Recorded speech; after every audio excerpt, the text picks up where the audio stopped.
Hi everyone. Today on Woodnote Studio, I'm going to be making a dual chamber bat house. Why bats? Because they can eat up to 1,000 mosquitoes an hour. And I'm going to be making a dual chambered bat house so that they can nest their young inside and kind of grow a community out in my yard. I'm not only going to build a bat house, but I'm also going to share fun facts about bats and how helpful they can be around your house. Not inside your house, around your house. And I'm also going to be having a little bit of fun with the editing on this video, because when you hear the word bat, usually coincides with another famous comic book hero, which I really enjoy. So we'll have bat houses, we'll have fun facts and information about bats, and we'll have some discussions and some references about Batman. So I hope you have as much fun in this video as I will, between making the bat house, doing the voiceover, and putting in some absolutely unnecessary editing. So let's get to it.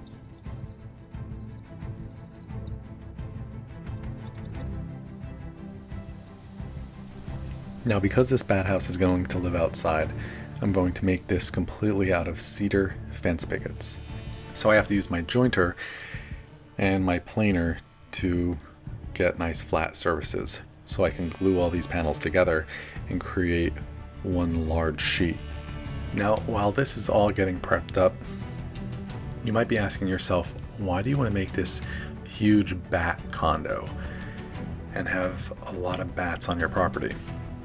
Well, in the summer, we have a lot of mosquitoes outside because we have some wetlands, like a little pond, and all of that attracts these bugs. And we do get a couple bats that come around. Even though they can eat up to 1,000 mosquitoes an hour, the 2 or 3 bats we have flying around just aren't quite enough to take care of all the mosquitoes that are around our area. So if I put this up, they'll be able to nest in there, they'll be able to bring in their young, and they'll be able to move around and grow a larger community. So I'm thinking that this is going to take care of most of the mosquitoes in a more natural way, instead of spraying some kind of chemicals or something like that. After I take these out of the clamps, I do a very quick sanding on the dried up glue. Next, I'm lucky enough to get some help from my producer to mark 1/2-inch lines and score them using a straight edge. This is so the bats can climb on the panels with their small claws. I put these grooves on all sides. And just like that, my helper does a little victory dance, and I'm back on my own. All right, well, thanks for your help. I appreciate it. Okay, now for a couple fun bat facts. Bat wings are basically hands. Their wings are made of elongated finger bones with skin stretched between them. Also, they live longer than you'd expect. Some bats can live for over 30 years, which is unusually long for such small mammals. Back to the build. I cut the panels down to their final width, and then I head over to the bandsaw to give them a little decorative flair. I mean, the bats are going to want a nice house to live in, won't they? While we were doing the cuts and sanding on the disc sander and oscillating sander, let's start a discussion on Batman. Now, I really enjoy the movies, and I have a few favorites. I'm not here to persuade anyone unless you like that Robert Pattinson one. That unfortunately was my least favorite. And yes, I like Batman Forever and Batman and Robin better than The Batman. However, my favorite is the Dark Knight trilogy, and then the Michael Keaton and Tim Burton Batmans. I know you might not agree, but feel free to let me know in the comments below if you do or you don't. This is just my preference, and I would genuinely like to know yours. Now, the other question is, who's your favorite actor that played Batman? I think that's a harder question than you think. The list of choices between Adam West, Michael Keaton, George Clooney, Val Kilmer, Christian Bale, Ben Affleck, and Robert Pattinson cannot be considered lightly. If we remove the stories and just focus on the performance, would we have a surprise winner? Maybe it's George Clooney. If you remove the ridiculous batsuit, I actually really liked Val Kilmer, but I have to give it to Christian Bale as the best. All right, I'll stop agitating a lot of you, and we'll get back to the build. My next step is to cut rabbets and dados for the panels to sit in on the sides of the house. After I get these cut, I'll trim the excess off of the sides on the table saw. I know this piece has a slight curve to it, but since I'm cutting it in half almost, I didn't feel the need to make it flat on the joiner. I wanted to keep it as thick as possible. So I messed up a little bit on here and made these cuts a little off. Well, not so much this one as this one. I didn't take into consideration the blade width.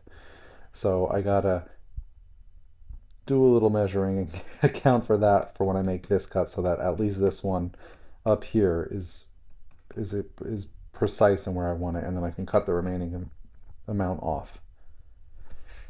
Oh, yeah, mistakes. To avoid making the same mistake, I use a 3/4 inch piece of wood as a spacer block to make sure I cut the rabbet in the correct spot. Then I cut the sideboards down to their final width on the table saw and clean up all the rabbets with my rabbeting plane. Since you made it this far, I can only imagine that you are loving this video so much you want to be the first to watch all future videos. Well, I have great news for you. All you have to do is hit the subscribe button and the notification button, and you'll get an alert when my next video arrives. You can also hit that thumbs up button, which gives the video itself some attention. You don't even have to stop watching. You can do that right now. It's right on the screen, bottom left. With all that said, thank you for watching and engaging. The next chapter is construction. I'm using Type Bond 3 since this will be outside in the rain, and I'm also using brad nails that are non-corrosive to give the house a little extra strength. Now, if you're looking at these grooves on these panels and thinking, wow, they are very thin, you're correct.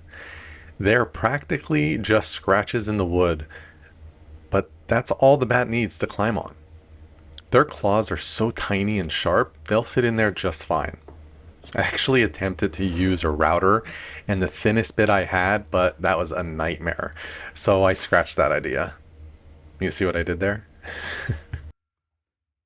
A question I have for myself is that when I'm using the brad nailer, why do I hold my breath? I don't know. I'm going to see if I can notice why I do that next time I'm using it. The way I'm going to hang this up is by using 2 French cleats.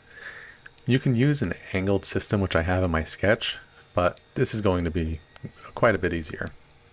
The weight of this house is enough to prevent it from any wind movement.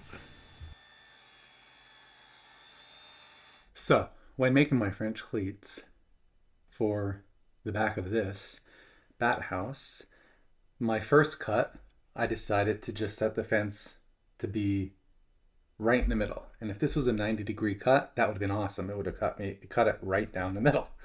However, it's not a 90-degree cut, it's a 45-degree cut. So you have to take into consideration the angle of the blade and what it's going to do to cut into the piece. I didn't do that. I still don't have this perfected. So I still have a little bit of learning to do. However, this was my first cut. You could see they are nowhere close to being equal. And then this is my second cut. Again, still not perfect, but I'm 1/8 of an inch off. That's good enough for me. All right, so if you're cutting French cleats, take that into consideration and try to, I guess, maybe mark your piece and then see where your cut is going to be and if it's in the center. Maybe you'll save yourself a piece of wood. I'm putting the French cleats on now before I put any more panels on, so I can snip any brad nails that might poke through. We don't want the bats getting scratched on their little bellies by a nail, then they won't want to stay. You think Master Wayne would approve?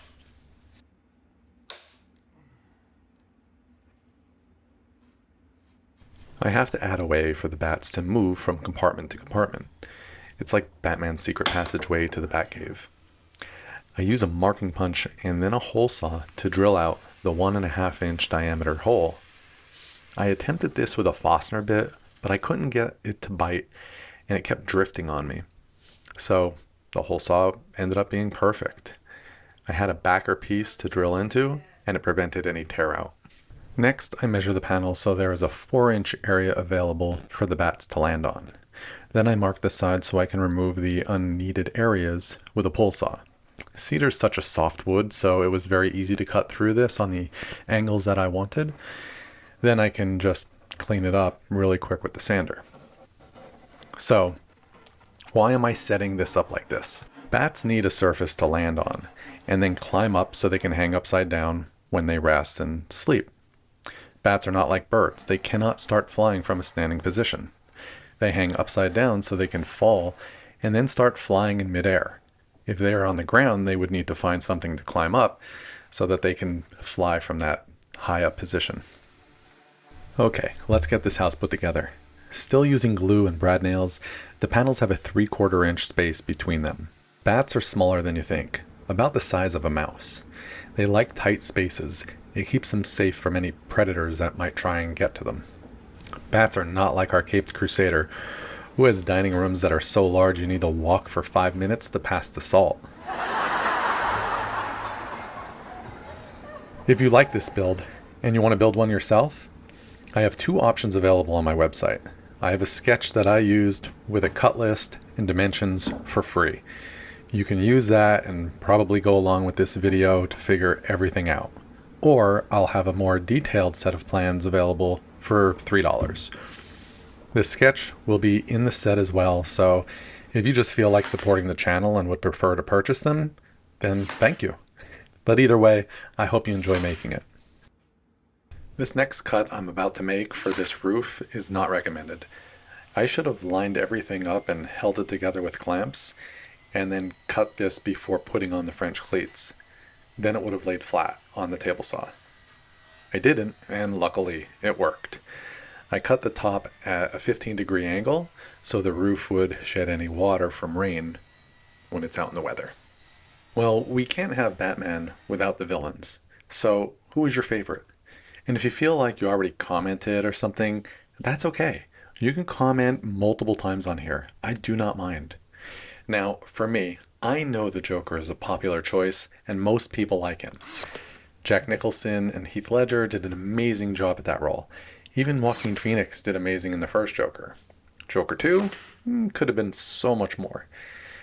However, my pick has to be Bane. It's not a popular choice, but particularly I liked Tom Hardy's take on it. Very troubled and deep, but hey, this is just my opinion. I am getting to the end of this build. Right now I'm using a jigsaw to cut very thin air vents in the sides to help regulate the temperature inside the house for the bats. This way they can move up and down depending on their preference for temperature. Then the final task to complete before we start on cosmetic components is to seal any gaps with caulking. This is an exterior latex caulking that can be painted. Do you know how many times I've used this stuff and I got aggravated that the bottom of the tube blew out because I thought it was old and all gummed up at the tip before I realized that there's a membrane that you have to poke through initially so that it'll start coming out? Yeah, it's in the directions on the side, but now I know and won't make that mistake again. Hopefully, unless I forget. Who knows? Okay, now it's time to put a little fun touch onto the build. I looked up simple images of bat symbols and found this one that I liked. Printed it out, laid some tape on the front of the bat house, and taped the image on top and carefully cut out the design. After I removed all the excess tape, I can paint it black with some Rust-Oleum exterior flat latex paint, which is made for wood or metal, and in this way it'll help heat up the inside of the house for the colder months. After the paint dries, I will remove the tape and have a very cool negative of the bat symbol.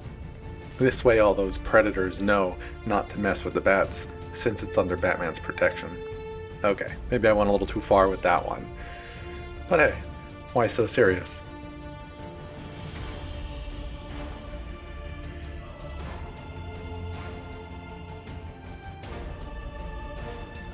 As the final touches come together, please remember, a hero can be anyone.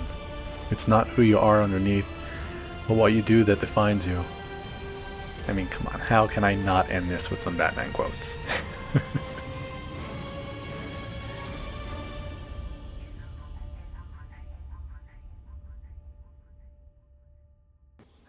Here it is, all finished in its glory. I had a lot of fun with this video. I had a lot of fun with this build. I really enjoy this little Batman imprint on the front of it. I did put a coat of epoxy on top of this just to kind of protect the wood on the front, because over the years, even though this is cedar, it's going to be getting pelted with whatever weather it's going to in the spring, summer, and fall. So it's here, it's in my hand right now. I'm not going to be able to put it up because we are in the middle of winter and there is a ton of snow out there and there are absolutely no bats. They go and they hibernate, or they go into caves or wherever they go. I will do a follow-up on this later on in the spring. When I do put it up, I'll probably just post a little short showing how I put this up on the tree, how high I put it up and everything like that. Like I said, if you are interested in any plans, you can go check out my website. You can download that free plan on your own, or you can download a more detailed set of plans. I appreciate the support and I really hope you enjoyed the video, and I'll see you on the next one. Thanks for watching.